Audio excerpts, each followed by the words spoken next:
बिस्मिल्लाहिर्रहमानिर्रहीम। अस्सलाम वालेकुम नाज़रीन, मैं वास्मा शिराज़ी। प्रोग्राम है फ़ैसला आपका। आज के जो अहम मौज़ूआत हैं जिनके ऊपर बात होगी उसमें इंतख़ाबी इस्लाहाती कमेटी जो कि पार्लियामेंट हाउस में जिसका आज भी इजलास हुआ और हो रहा है, और इससे पहले वज़ीर आज़म पाकिस्तान ने ये ऐलान कर दिया है कि 14 अगस्त तक ये हुकूमत रुखसत हो जाएगी। कल भी इस तरह की बात हुई थी और रोज़ ही ये यकीन दहानी अब करवाई जा रही है कि इंतख़ाबात जो हैं वो अक्टूबर या नवंबर में हो जाएंगे।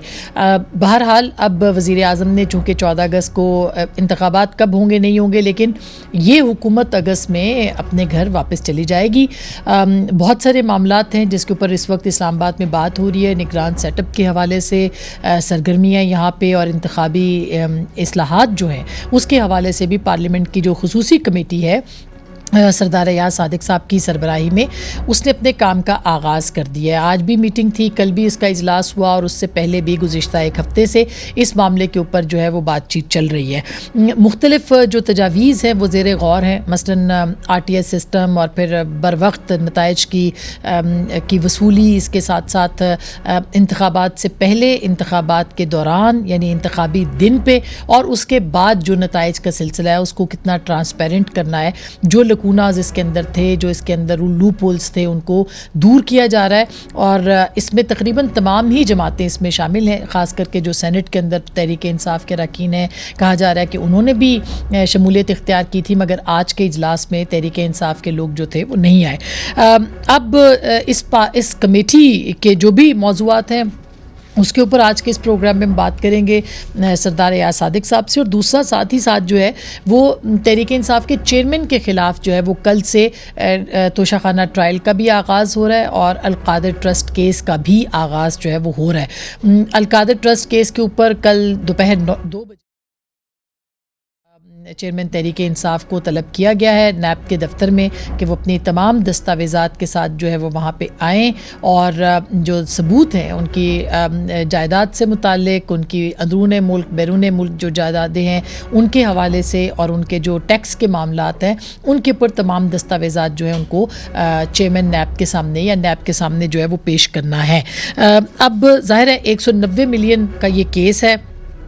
इसके हवाले से उनको बहुत सारी चीज़ें जो हैं वो बतानी भी हैं। इसके साथ साथ तोशाखाना के ऊपर भी आज भी समाअत हुई थी और आज इस्तिस्ना मिला है चेयरमैन तहरीक इंसाफ को, लेकिन कल कहा गया है कि वो हर सूरत हाजिर हों।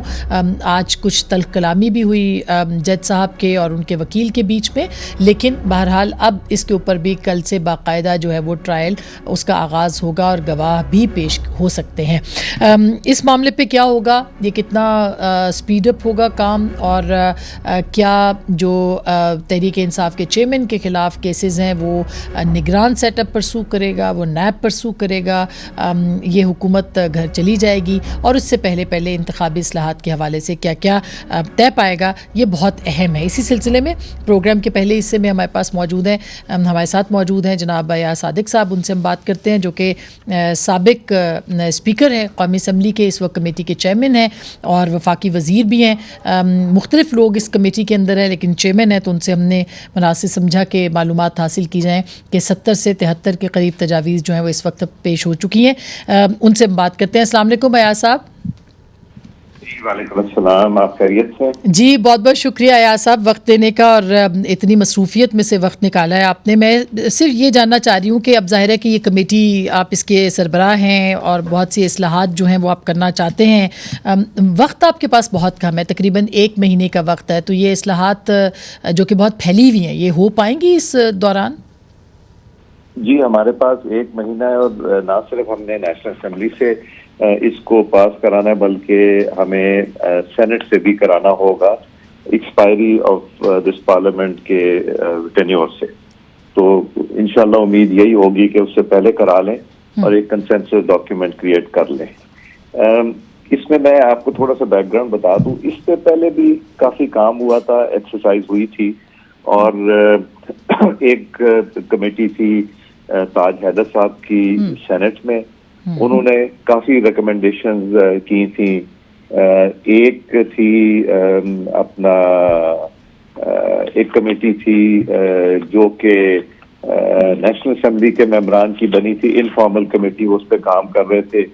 वो रिकमेंडेशंस थी, और जो भी हमें और इसके अलावा जो जो रिकमेंडेशंस आई थी उस सबको इकट्ठा करके and election commission of Pakistan की भी कुछ रिकमेंडेशंस थी। हमने उन सारी रिकमेंडेशंस को कंपाइल कर लिया, और कंपाइल करने के बाद कई कॉमन रिकमेंडेशंस हैं, कई ऐसी हैं जो कि इलेक्शन कमीशन की हैं, हमारी नहीं, जो कि हालात देख के और जो पास प्रैक्टिस हुई है या 2018 का जो इलेक्शन हुआ है या डस्का का जो इलेक्शन हुआ है उसमें जो जो चीजें हुई हैं उसके हवाले से हमने सिक्योर करने की कोशिश की है। बेसिकली हमारा टारगेट ये है कि एक तो सिंप्लीफाई करें, लेवल प्लेइंग फील्ड हो, और इसको कंसेंसस डॉक्यूमेंट बनाए। ठीक। तो इसमें यहाँ जो हमने अभी तक एक्सरसाइज की, एक हमारी कल मीटिंग हुई थी, मैराथन सेशन हुआ था, और एक आज सेशन हुआ है। तो उसमें हमने बेसिकली जो कि नॉन कंटेंशियस इश्यूज थे, जहाँ के ज्यादा डिबेट की जरूरत नहीं थी, उनको हाईलाइट करके, आइडेंटिफाई करके, और वो तो हम बेसिकली ये कर रहे थे कि अगर एक अमेंडमेंट है, लेट अस से फॉर एग्जांपल अमेंडमेंट 95 है, तो 95 में इलेक्शन कमीशन का क्या मौक़िफ़ है, अगर वो उसमें चेंज चाहते हैं तो वो क्या चेंज है। उसके बाद जो सेनेट की कमेटी है या जो नेशनल असेंबली के मेंबरान ने दी थी या बाकी लोगों ने की थी, उनकी क्या क्या थी रिकमेंडेशन, उन सब को हमने ट्रांसलेट करके कॉमन को पहले हमने अलहदा कर दिया, और उनकी फाइन ट्यूनिंग जो की है ये आज पहले 2 दिन ये की। जहाँ पे जरा हमारी डिस्कशन और डिबेट हो रही थी उसको हम ले गए हैं कि जी हम उसको सेपरेटली लेंगे ताकि उसको डिटेल में डिलिबरेट किया जाए। ठीक। सो हमारा मकसद यही है कि एक इलेक्शन को सिंपल बनाया जाए, ट्रांसपेरेंट जितना हम कर सकते हैं, starting from the election process to the nomination of papers, फिर उसके बाद नॉमिनेशन के बाद फिर पोलिंग डे, फिर प्रिजाइडिंग अफसर का जो रोल है उसको किस तरह स्ट्रेंथन करना है, और बैलेट पेपर जो है उसको जो पोस्टल बैलेट है उसका क्या करना है। पिछली दफा आपको याद होगा कि एक ऐसा इलेक्शन था जिसमें रिजेक्टेड वोट्स बहुत निकले थे हर कॉन्स्टिट्यूंसी में, इतने कभी भी नहीं कहीं निकले, उसको किस तरह करना है। फिर आपको याद होगा कि एक हमारी 2017 के इलेक्शन एक्ट में आया था कि अगर मार्जिन जो है वो less than 5% of total vote cast जो है between the winning candidate and जो नीचे वाला कैंडिडेट नेक्स्ट कैंडिडेट होगा वो 5%, उसमें रीकाउंट होना चाहिए। अच्छा। और वो हर एक का एक राइट होना चाहिए। 2017 में डाला था। आपको याद होगा कि जब वो रिजल्ट थोड़े बहुत फेवर में आने शुरू हुए उस जमाने की अपोजिशन पार्टीज में, तो ये साकिब निसार साहब ने उसको कहा कि जी बस इसको वाइंड अप करें और खत्म करें। So we want to make sure कि अगर ऐसी कंट्रोवर्शियल जो जजमेंट्स थी साकिब निसार साहब के पीरियड में, उनको भी मद्देनजर रखते हुए, जहन में रखते हुए कि हमने भी है टू एंश्योर कि ये उनका इख्तियार ना हो बल्कि यहाँ पे हो। और उसके बाद अगर फर्ज करें किसी ने और एक और दफा रिकाउंट कराना है तो उसका भी स्टिपुलेटेड टाइम भी हो। अच्छा। और उसमें कुछ चार्जेस भी देने पड़ जाएं ताकि इलेक्शन मिनिमम उसके साथ। तो फिर हमारे बहुत सी जगह फेडरल एडमिनिस्ट्रेटिव ट्राइबल एरिया का जिक्र था, उसको भी हमने, बहुत सी क्लॉजेज हैं उसको भी वहां से निकाल के उसको भी जो प्रेजेंट अच्छा ये रिक्वायरमेंट है उसके हिसाब से किया है। जी, बड़ी डिटेल के साथ आपने सरदार साहब ये बात बताई कि कौन कौन से शिक़े हैं और उसके ऊपर किस तरह से काम हो रहा है। लेकिन RTS से मुताल्लिक, क्योंकि ये वो निज़ाम है जिसके ऊपर बहुत ज़्यादा पिछले इंतखाबात में तनकीद हुई, तो क्या उसमें और नताइज की जो ताख़ीर से मौसूली है उसके हवाले से भी कुछ आप तरामीम कर रहे हैं? पहले वाला तो है ना जो आपने फरमाया कि RTS सिस्टम, आपको पता है कि RTS सिस्टम जब बंद हो गया तो उसके बाद रिजल्ट चेंज होने शुरू हो गए थे। जी हाँ। हमने उसमें ये किया है कि एक तो वो इलेक्ट्रॉनिकली फॉरेन प्रिजाइडिंग अफसर जो है वो RO को भेजेगा और साथ इलेक्शन कमीशन को भेजेगा, साथ वो फिजिकली भी लेके चला जाएगा और फिजिकली भी जमा कराएगा, सिर्फ ये नहीं कि करके बैठ गए। अच्छा। दूसरी चीज आपने पूछी कि जी जो जो देर से मिलते हैं, हाँ, उसमें हमने इनके ऊपर बाइंडिंग कर दिया कि रात 2 बजे तक इनको आना है। अच्छा, और अगर 2 बजे से लेट करेंगे तो उसके बाद इतना वैलिड रीजन होना है कि जी यहाँ पे ब्रिज टूट गया था, यहाँ पे मेरी गाड़ी खराब हो गई थी, यहाँ पे लॉ एंड ऑर्डर सिचुएशन हो गई थी। हमने हमने एक और चीज रखी कि जो बलूचिस्तान के फार फ्लंग एरियाज हैं जी हाँ, या जो ज्यादा स्प्रेड कॉन्स्टिट्यूंसीज हैं बाकी पाकिस्तान की, उनकी भी मद्देनजर रखते हुए, उनकी मुश्किलात को मद्देनजर रखते हुए भी चेंजेस किए हैं। तो अच्छा। अगर 2 बजे तक ये आ गए तो ठीक है, नहीं आए तो फिर हम शायद उनको 8-10 घंटे और दें, but you have to have valid reasons for that. और अगर वो नहीं करते तो फिर हमने उसके ऊपर कहा है कि then they should be held accountable. और ये जो डस्का इलेक्शन, इसने बड़ा कुछ सिखाया। और आप अनफॉर्चुनेटली ये देखें कि जो इलेक्शन कमीशन ने फैसला किया कि इन लोगों के खिलाफ एक्शन होना चाहिए, वो अदालतों में एक अदालत से दूसरी और दूसरी से तीसरी अभी तक जा रहा है। हाँ। जबकि सारा कुछ प्रूव भी हो गया, सबको पता है, उस पर कभी स्टे मिल जाते हैं और वो भी एक इशू चल रहा है। सो हमने कोशिश यही की है कि इन चीजों को भी एड्रेस करें। अच्छा अयाज साहब, ये बताइएगा कि आपने इत्तेफाक राय की बात की कि कंसेंसस जो है वो बड़ा ज़रूरी है, तो तहरीक इंसाफ के बगैर तो ये नहीं हो सकता, और जाहिर है कि एक बड़ी जमात है, तो क्या उनके नुमाइंदे भी शरीक हैं इस पूरे प्रोसेस के अंदर, वो ऑन बोर्ड हैं और कंसेंसस हो सकता है या उनके बगैर होगा? तहरीक इंसाफ यहाँ बैठी हुई है पार्लियामेंट में, उनके नुमाइंदे आए हुए थे और वो वहाँ पे बैठे थे और उन्होंने इसमें पार्टिसिपेट किया, उनमें तजवीज़ भी नहीं काफी, तो वो ही वॉज प्रेजेंट है। और अदर देन पार्लियामेंट, अगर खुद ही कोई पार्लियामेंट छोड़ जाए तो फिर मुझे ये नहीं समझ आती कि ये इलेक्शन किस लिए लड़ते हैं। अगर इलेक्शन लड़के फिर रिजाइन कर देना है तो फिर इलेक्शन लड़ी क्यों रहे हैं? इसका मतलब है आप तो अपनी कॉन्स्टिट्यूंसीज को डिप्राइव कर रहे हैं ना, और आपने अपनी विशेज और अपने प्राइम मिनिस्टरशिप की खातिर आपने सब कुछ दाव पे लगा दिया ना। तो आज अगर वो होते तो ये बेहतर डॉक्यूमेंट हो जाता, मगर हम उनके पीछे नहीं जा सकते क्योंकि उन्होंने अपनी मर्जी से पार्लियामेंट छोड़ी। वो सही है सरदार साहब, लेकिन वो सही है, लेकिन सेनेट के अंदर तो तहरीक इंसाफ के अरकान मौजूद हैं, तो उनको तो शामिल किया जा सकता है ना, उनको करेंगे जी। सेनेट के मेंबरान थे जी। हाँ, अच्छा वो थे। तो ये भी बताएं कि पुरानी मर्दमशुमारी का अब सुनने में आ रहा है कि उसी के ऊपर जो है वो इंतखाबात होंगे, तो उसके बारे में क्या अब आपके पास उसके बारे में भी कुछ कवानीन बनाए जा रहे हैं क्या? नहीं, अभी तक तो हम सेंसस के ऊपर तो डिस्कस नहीं हुआ, हम तो इलेक्शन प्रोसेस की बात कर रहे हैं। सेंसस तो ये हमें प्लानिंग कमीशन बताएगा और गवर्नमेंट बताएगी कि जी अब इसके ऊपर क्या स्टेटस है, और वो उसका एक अलग प्रोसीजर है। बट वो इलेक्शन प्रोसेस जिसको हम इलेक्शन एक्ट के तहत लेके आ रहे हैं, उसमें इसका ऊपर नहीं कोई। लेकिन सरदार साहब, अभी सियासी जमात खास करके तहरीक इंसाफ पे पाबंदी की भी बात हो रही है, तो क्या आपको लगता है कि कानून साजी इस पे भी हो रही है या पहले के जो कवानीन हैं उनको इस्तेमाल किया जा सकता है? इस पे क्या कहेंगे? देखिए, हम बेसिकली अपना मैंडेट अपना जो है उस पर रिस्ट्रिक्ट करना चाहते हैं अपने आप को कि हम किस तरह आगे मूव कर सकते हैं रिगार्डिंग इलेक्शन, ताकि इसको ट्रांसपेरेंट बनाए। ये जो उसको वो करना, एक कोई आई थी किसी की रिकमेंडेशन कि जिनको फॉरेन फंडिंग को बैन कर दें, वो फॉरेन फंडिंग ऑलरेडी उसमें है, जो हमारा पुराना एक्ट है उसमें है।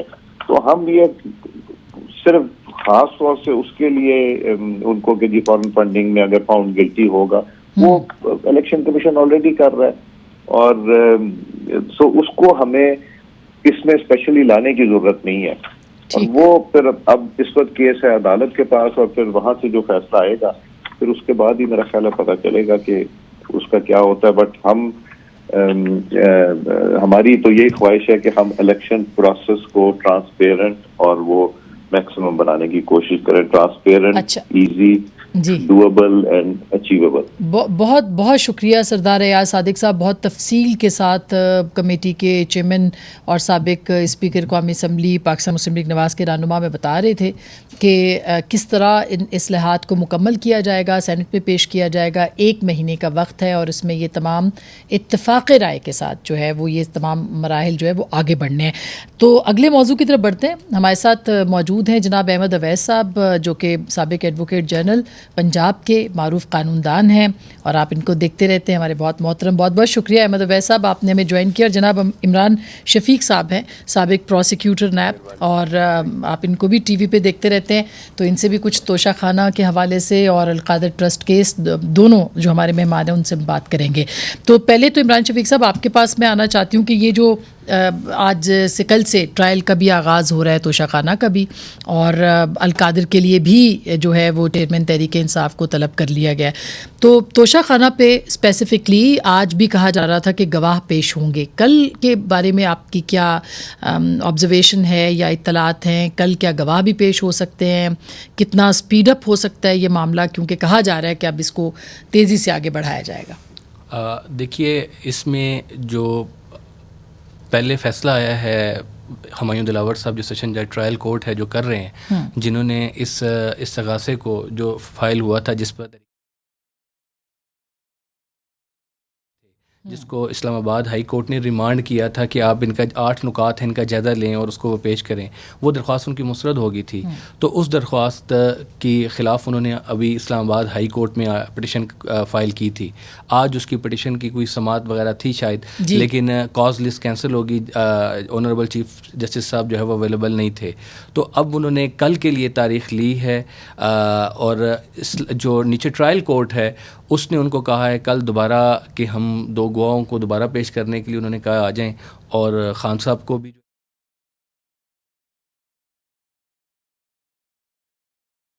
की तलखी की खबरें भी सुनी हैं। ऐसे ही है। और फिर अब कल बहरहाल गवाहों ने आना है। गवाहों के आने से पहले जो उन्होंने टाइम रखा है अदालत का, अगर कल इस्लामाबाद हाई कोर्ट से ये स्टे लेने में कामयाब हो जाते हैं उन प्रोसीडिंग के ख़िलाफ़ कि इस्लामाबाद हाई कोर्ट ने जो पहले फैसला, जो सेशन जज ने जो फ़ैसला दिया है वो गलत है, उसके ऊपर जो उन्होंने रिट फाइल की है, अगर तो उन्हें स्टे मिल जाता है तो फिर तो कल ये प्रोसीडिंग रुक जाएंगी।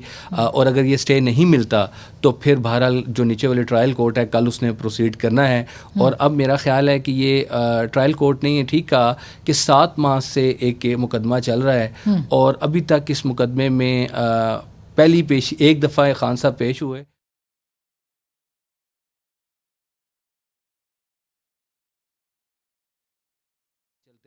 गिरफ्तारी के मराहल चलते रहे। मैं उस पर बिल्कुल उस पर भी आती हूँ कि क्यों डिलेइंग टैक्टिक्स हैं, लेकिन क्या कल क्या इम्कानात है, स्टे इस पे मिल सकता है इस्लामाबाद हाई कोर्ट? देखिए, मेरी जो साथी राय है, मैं ये समझता हूँ कि जो निचली कोर्ट का फ़ैसला है अभी जो उन्होंने दिया है, जो उनके एतराज़ात को मुस्तरद किया है, वो बड़ा जानदार फ़ैसला है। मैंने उस फ़ैसले को पढ़ा है और उस फ़ैसले में, और दूसरी बात यह है कि उस अदालत ने, देखें, कानून के मुताबिक अपॉर्चुनिटी ऑफ हेयरिंग देना होती है, और अपॉर्चुनिटी ऑफ हेयरिंग जो है वो उन्होंने बड़ी दी है खान साहब को, लेकिन नहीं किए। तो अब हाई कोर्ट से स्टे लेने के लिए, क्रिमिनल प्रोसीडिंग में वैसे भी स्टे बहुत कम हुआ करता है, और देखें स्टे एक बड़ी हम हज़ारों, अवैस साहब भी बहुत से मुकदमात लड़ते रहते हैं, सारी चीज़ें देखते हैं। अभी तो होनी है एविडेंस, कोई कल सजा तो नहीं हो जाएगी। का प्रोसेस चल रहा है, तो ट्रायल के प्रोसेस को रोकने की शायद कोई इतनी खास वजह नहीं होती कि उस पर। अहमद अवैस साहब, इस पे आपकी क्या राय है? क्योंकि बार बार एक ही बात दोहराई जा रही है कि 7 महीने से मुकदमा चल रहा है, पहले तहरीक इंसाफ के चेयरमैन पेश नहीं होते रहे, और उसके बाद फिर अब एक ही मरतबा हुए हैं, और अब फिर एक दफ़ा फिर पिटीशन वहाँ पे है, साथ ही सुप्रीम कोर्ट में भी चली गई है। तो क्यों डिलेइंग टैक्टिक्स जो है वो यूज़ हो सकते हैं? हो सकता है कि वो इसके अंदर जो है वो बिल्कुल बराबर हों। बिस्मिल्लाहिर्रहमानिर्रहीम। देखिए, 7 माह वाली बात नहीं है। देखा, इसको इस पैराई में देखें कि सैकड़ों केसेस इस वक्त उनके खिलाफ रजिस्टर हो चुके हैं, और रोज़ाना 1 से ज़्यादा केसेस की तारीखें होती हैं। वकला ने भी बहरहाल जो एक ह्यूमन कैपेसिटी होती है कि वो केस को तैयार करना है, वहाँ आर्गू करना है, उसमें जवाब देने हैं, किसी में बहस होनी है, और किसी में एविडेंस होनी है, ये सारे मामला चल रहे हैं, एक ही वक्त में चल रहे हैं। तो इसलिए आप इसको इन कंपैरिजन अगर आप देखें, कंपेयर करें इसको जो अदालतों के अंदर जो वैसे मुकदमा नॉर्मल कंडीशन के अंदर चल रहे हैं, तो वहाँ आज से मतलब है कि वो उसको मैं ये नहीं कहूँगा कि भाई उसको जस्टिफाई किया जाए, ठीक, लेकिन 60 साल 70 साल 50 साल से केसेस पेंडिंग चले आ रहे हैं और वो लोगों की एक जनरेशन से दूसरी जनरेशन गुजर गई है और रोते पीटते हुए। और यहाँ पे एक वो जो इनका जो है पीटीआई का जो मसला है, उनके चेयरमैन के मामलात हैं जिस तरीके से, वहाँ पे जो है वो 7 माह का पीरियड जो है वो इतना गुजारा जा रहा है। इससे पहले इमरान इसके जो थे नवाज शरीफ के केस जब से नैब में चल रहे थे वो कितना अरसा चले हैं, और शहबाज शरीफ के केस कब से कब तक चल रहे थे, अब आए हैं तो अब उन्होंने अमेंडमेंट करा के अपनी मर्जी के वहाँ से और उसके बाद वो अदालत से डिस्चार्ज अपने केसेस करवाए हैं। सवाल ये है कि एक शख्स के ऊपर कितनी केसेस हैं, वो सब उन्होंने भुगतने हैं, ठीक, कोई किसी किस्म तो ये सिर्फ एक बुनियादी वजह है जिसकी बिना पे वो पेश नहीं हुए, उसको उसके हिसाब से रखा जाए। मतलब आपके ख्याल में कि बहुत ज्यादा मुकदमात हैं, सिर्फ ये वजह है? तो मैं ये अर्ज कर रहा हूँ कि ये असल में इसको इस अंदाज में ना देखा जाए कि 7 माह से केस चल रहा है। अगर एक अकेला केस हो 7 माह से चल रहा हो तो फिर बिल्कुल एवरी जस्टिफिकेशन कि उसके मुतल्लिक ध्यान दिया जाए कि क्यों इतनी देर लगी है। लेकिन जहां 7 माह के अंदर उनके ऊपर 200-250 केसेस चल रहे हैं और रोजाना कोई नई FIR बना के वो उनको जाना पड़ता है फोर फ्लंग एरियाज के अंदर, और फॉल्स ऐसे ही प्रिटेक्स के ऊपर केसेस जो है बन रहे हैं, ये तरीका जो है ना तो जमहूरियत के लिए फायदेमंद है जी, ना आईनी हुकूमत के लिए फायदा। अच्छा अहमद वैसे आइन को तो हमने जो है मोम की नाक बना लिया है, जहां इस्तेमाल करना चाहते हैं उसको गलत तरीके से इस्तेमाल करते हैं, जहां नहीं करना चाहते उठा के फेंक देते हैं। अच्छा मैं बिल्कुल आपका यह आर्गुमेंट मैं आगे भी इसको लेके चलूंगी। एक छोटी सी ब्रेक लेना चाहती हूँ, ब्रेक के बाद कि पुराने जो सियासी मुकदमात थे उन पे कितनी तेज़ी से काम हुआ था, और इस पे अगर है तो क्या वाकई रीज़न सिर्फ ये है कि चेयरमैन तहरीक इंसाफ के ऊपर बहुत ज़्यादा मुकदमात हैं, या इसकी और वजूहात भी हो सकती हैं? और आगे अलकादर ट्रस्ट के ऊपर भी कल जो है उनको अपनी डॉक्यूमेंट्स पेश क्या मराहिल हो सकते हैं, ब्रेक के बाद इस पर बात करेंगे। वेलकम बैक नाजरीन, एक दफ़ा फिर आपको खुशामदीद कहते हैं। इमरान शफीक साहब ये बताइएगा कि जैसे भी अहमद अवैस साहब कह रहे थे कि ज़ाहिर है 100 से ज़ायद मुकदमात हैं चेयरमैन तहरीक इंसाफ पे और उनको वो देखने भी हैं। 7 महीने कोई बड़ा टाइम नहीं है उनके नज़दीक, के ज़ाहिर है कि उनको सब जगहों पर टाइम देना है, लॉयर्स को भी। पहले जो केसेस थे वो किस तरह से, खास करके अपने पानामा भी देखा है, डार साहब के ख़िलाफ़ भी जो इन्वेस्टिगेशंस थी उनको भी देखा है, कितना टाइम मिलता था तमाम केसेस के अंदर? देखिए सबसे अहम बात तो ये है कि केसेस हैं वो 9 मई के बाद बने हैं मैक्सिमम केसेस। पहले उनके खिलाफ इक्का दुक्का केसेस थे, और इस केस में बहरहाल प्रोसीडिंग जो अभी तक चलती चली जा रही है वो केस जो अभी केसेस हैं वो उसकी राह में रुकावट नहीं थे। दूसरा, उन तमाम केसेस में अभी ट्रायल में मुकदमात ट्रायल नहीं चल रहा, सिर्फ FIRs का इंदराज हुआ है और वो उसके ऊपर जो भी उन्होंने अदालतों से रिलीफ ले रखे उनमें वो जाते हैं। ये मुकदमा वो है जो ट्रायल में आ चुका है और जिसमें चार्ज फ्रेम हो चुका है। मेरा ख्याल है इमरान खान साहब अभी तक पाकिस्तान में जिसमें चार्ज फ्रेम हुआ है, और चार्ज फ्रेम होने के बाद उस पर वो कार्रवाई चलनी है। और जो पहले केसेस की आप बात करें पनामा की, आपको याद होगा कि मॉनिटरिंग जज का तकर्रुर कर दिया गया था और उसकी डे टू डे रोज़ाना की बुनियाद पर हेयरिंग होती रही। और आपको याद होगा वाजिद रियाज साहब का वो बयान होता था, ख्वाजा हारिस साहब जो है वो उस पर क्रॉस एग्जामिनेशन 1 महीने 1.5 महीने वो मुकदमे में जो नवाज शरीफ साहब को सज़ा हो गई थी वो इलेक्शन से पहले होनी थी, और वो 9 माह के अरसे में वो पूरा ट्रायल मुकम्मल हो गया था। और उसमें गवाहों की तादाद भी 16 थी एक मुकदमे में, बाकी मुकदमात 3 मुकदमात थे, एक को उन्होंने अलग कर लिया था।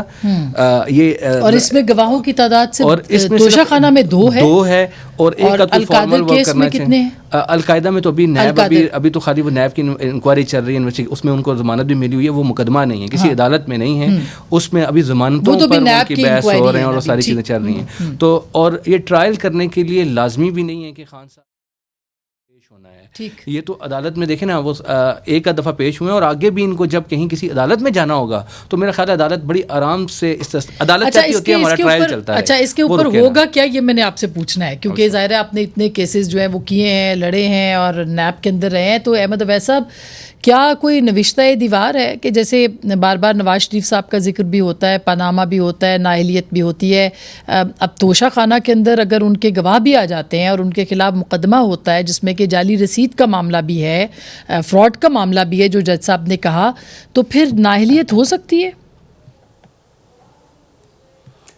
देखिए, ये सवाल ये है कि अब क्योंकि केस सारा तो मेरे सामने नहीं है जी, जाली रसीद का ताल्लुक, देखिए एक प्रॉपर्टी जो किसी शख्स की है, वो उसने प्रॉपर्टी एडमिटेडली सेल आउट कर दी, उसमें जाली वाली तो कोई ऐसी बात नहीं है। तो एक प्ले अप किया जा रहा है इशू को कि ये जाली रसीद है, ये फलां है। एक प्रॉपर्टी किसी की अपनी थी, उसने सेल आउट कर दी। अब ये क्वेश्चन आएगा कि ये वहाँ से जब इन्होंने वहाँ से तोशा खाना से जो उसकी रिक्विजिट अमाउंट थी या जिस तरीके से उसको वहाँ पे जमा करा के इसको लेना था, उसमें कोई रेगुलरिटी हुई है, उसकी क्या नौइयत है, वो मैं I am not in position कि मैं उसके मुताल्लिक कोई अपनी इजहार राय कर सकूं। लेकिन ये सूरत हाल जो है ये इस तरह से है। अभी डिस्क्रिमिनेशन की अगर बात करें साथ ही अगर हम, तो एक पूरी लिस्ट आ चुकी है ऑलरेडी सारी मीडिया के सामने, जहाँ ये तमाम जितने भी हुकूमत में रहे हैं आज या इससे पेशतर, उन्होंने सब ने उसको, और ग्लेरिंग इरेगुलरिटी मौजूद है मरियम नवाज समेत, प्राइम मिनिस्टर समेत तमाम लोगों की, वो उनको छड़ा नहीं किया, वो वहाँ पे दी भी गई हैं इलेक्शन कमीशन में, वो दबी हुई हैं। तो ये एक आदमी को सिंगल आउट करके और उसके पीछे ये इस तरह से निज़ाम जो है जिस तरह से चलाया जा रहा है, इसके असरात अच्छे नहीं होंगे। जितनी ट्रांसपेरेंट तरीके से आप करेंगे, सबको करें, पब्लिक फंड में से या पब्लिक एक्सचेकर में से कोई भी शख्स जो है अगर वो मिसअप्रोप्रिएट करता है या वो उसको क्रिमिनल ब्रीच ऑफ ट्रस्ट करता है, उसको कहीं माफ ना किया जाए। ये एक दस्तूर होना चाहिए बिल्कुल, ठीक बात। लेकिन इसमें डिस्क्रिमिनेशन भी नहीं होनी चाहिए। अगर सब ज्यादा से ज्यादा लोग भी इसमें मुलव्विस हैं, सबको ट्रायल करें, सबको कानून के कटहरे में खड़ा करें उसको, और उनके खिलाफ जो कार्रवाई होनी चाहिए। मतलब किसी को जाहिर है कि ज्यादती का निशाना ना बनाया जाए। इस पे वैसे ब्रेक से पहले इमरान साहब आप कुछ कहना चाह रहे थे? यही मैं अर्ज कर रहा हूं कि ये एक चीज वो जैसे अगर आप इजाजत दें तो मैं जी इसमें वो एक उनका था मुस्तफा जैदी साहब ने कहा था कि हदीस है कि सब गुनाहगार, हदीस है कि खुद गुनाहगार ना हो, गुनाहगार पे पत्थर संभालने वाला। वाह यहाँ पे वो कैफियत बिल्कुल उससे मुख्तलिफ है। अच्छा, अब ये गुनहगार पे पत्थर मारने वाले जो हैं उन्होंने पत्थर संभाल लिए हैं, तो अहमद अवैस साहब अब ये कब मारे जाएंगे, इस पे मैं ब्रेक के बाद, इमरान शफीक साहब आप भी कोई बात भी करना चाहते लेकिन ब्रेक के बाद इस पे बात करते हैं। और साथ ही साथ में हामिद खान साहब ने कहा था कि नवाज शरीफ साहब के ऊपर जो केस था वो बना, उसकी इंटेंशन गलत थी, वो उनको नाअहलियत उनकी जो थी वो गलत थी। तो अहमद अवैस साहब से भी पूछेंगे, इमरान शफीक साहब से भी, कि क्या एक और जो साबिक वज़ीर आज़म है अगर वो भी नाअहल हो जाते हैं तो फिर क्या लेवल प्लेइंग फील्ड होगी ब्रेक के बाद, या इसको क्या कहा जाएगा? ब्रेक के बाद इस पे बात करेंगे। वेलकम बैक नाज़रीन, एक दफ़ा फिर खुश आमदीद। इमरान साहब, अभी मिस डिक्लेरेशन की बात हो रही थी तोशा खाना में कि गोशवारों में चेयरमैन तहरीक इंसाफ ने अपने जो रकूम जमा करवाई या अपनी जो डिटेल्स दी थी, उसके बाद जब इसकी ख़रीदारी हुई तो उसमें मिस मैच है। तो ये कितना ख़तरनाक केस हो सकता है उनके लिए? और फिर अलकादर ट्रस्ट के अंदर भी जो 190 मिलियन पाउंड की रकम है उसकी एडजस्टमेंट जो हुई काबीना की अप्रूवल से, वो कितनी ख़तरनाक हो सकती है? देखिए शेख साहब, मैं समझता हूँ कि खान साहब के ख़िलाफ़ इस वक्त जितने केसेस हैं उनमें सिर्फ 2 ही केसेस ऐसे हैं जो उनके लिए इंतहाई मोहलक साबित हो सकते हैं और जिसमें उनको सज़ा भी होने के चांसेस हो सकते हैं। एक तो ये तोशा खाना वाला जो केस, तोशा खाना के 2 केस हैं, एक नैब जिसकी इंक्वायरी कर रहा है और वो कुछ शायद इतना मजबूत केस ना हो सके, लेकिन जो तोशा खाना इस वक्त सेशन जज के पास ट्रायल पे चल रहा है, जिसका इलेक्शन कमीशन, अब देखें इलेक्शन कमीशन ऑफ पाकिस्तान के मेंबरान की और चीफ इलेक्शन कमिश्नर की, ये एक कॉन्स्टिट्यूशनल बॉडी है, उनकी ये एक फाइंडिंग है, उन्होंने एक जजमेंट पास की है कि इमरान डिक्लेरेशन की है। अब ये मिस डिक्लेरेशन जो है वो उन्होंने ये ट्रायल के लिए भेज दी है। अब ट्रायल कोर्ट ने सिर्फ एक पॉइंट का जायज़ा लेना है और वो ये है कि ये जो मिस डिक्लेरेशन थी ये इनोसेंट मिस डिक्लेरेशन थी या ये मेंजरिया के तहत थी, यानी क्रिमिनल इंटेंशन के तहत थी जिसके पीछे मुजरिमाना एक मकासद मौजूद थे। अगर ट्रायल कोर्ट इस नतीजे पर पहुंच जाती है कि ये जो मिस डिक्लेरेशन हुआ है ये बुनियादी तौर पर मुजरिमाना क्रिमिनल इंटेंशन नहीं है इसमें, तो इमरान खान था और मुजरिमाना ज़हनियत के साथ ये सारा काम किया मिस डिक्लेरेशन, तो खान साहब को सज़ा से इस केस में बहरहाल कोई बचा नहीं सकता। ये इतना मजबूत केस है और इसमें नाअहलियत भी हो सकती है। जब सज़ा हो जाएगी, एक दिन की भी सज़ा हो जाए इस केस में, वैसे 3 साल तक हो सकती है, अगर एक दिन भी सज़ा हो जाए तो उसके बाद सियासी लीडर तो नाअहल हो जाता है। उसके लिए सज़ा के लिए तो गिलानी साहब को तो सिर्फ till the rising of the court जो है वो उनको सज़ा दी गई थी। दूसरा केस है कादिर ट्रस्ट वाला। कादिर ट्रस्ट वाले केस में भी देखिए आपके बरतानिया से 190 मिलियन पाउंड आना साबित है, उस अमाउंट का एडजस्ट होना एक दूसरी ट्रांजैक्शन के साथ वो भी साबित है, और फिर तीसरी चीज़ उसका अप्रूवल के लिए वफाकी काबीना के इजलास में बंद लिफाफे में अप्रूवल लेना भी साबित है, और उसके लिए वफाकी वज़रा का बहुत से उस दौर के उनका गवाह लेकिन होना। उसके बदले में उस ज़मीन का जो 458 कनाल की है अलकादिर ट्रस्ट की, हाँ वो उसकी ट्रांजैक्शन भी साबित है, अलकादिर ट्रस्ट के नाम वो मुंतकिल हुई है। लेकिन उसमें जो बुनियादी सवाल अब ये पैदा होगा कि अलकादिर ट्रस्ट की ज़मीन तो वो ट्रस्ट की ज़मीन है,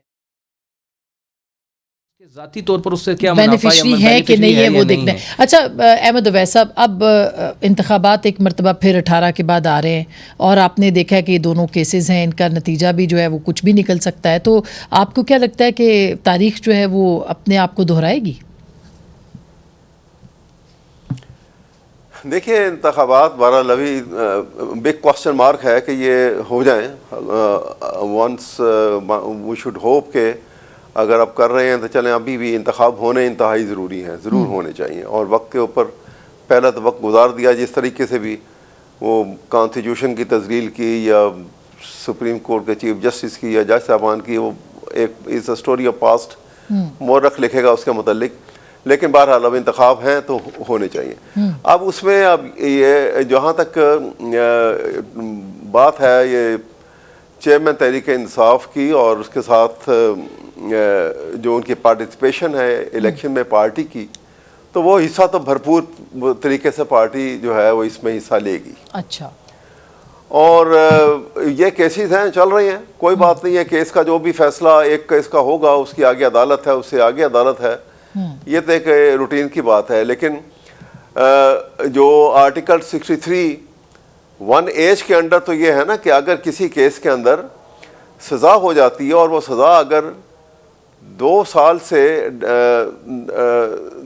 से ज़्यादा सज़ा है तो फिर उसमें 5 साल के वक्फे के बाद वो इलेक्शन में दोबारा पार्टिसिपेट कर सकते हैं, और अगर 2 साल से कम है तो फिर वो डिस्क्वालिफिकेशन नहीं है फॉर इलेक्शन। ठीक, अच्छा, ये आर्टिकल 63(1) को अगर आप पढ़ लें तो उसके अंदर ये बड़ा वाज़ेह है। अच्छा, ठीक।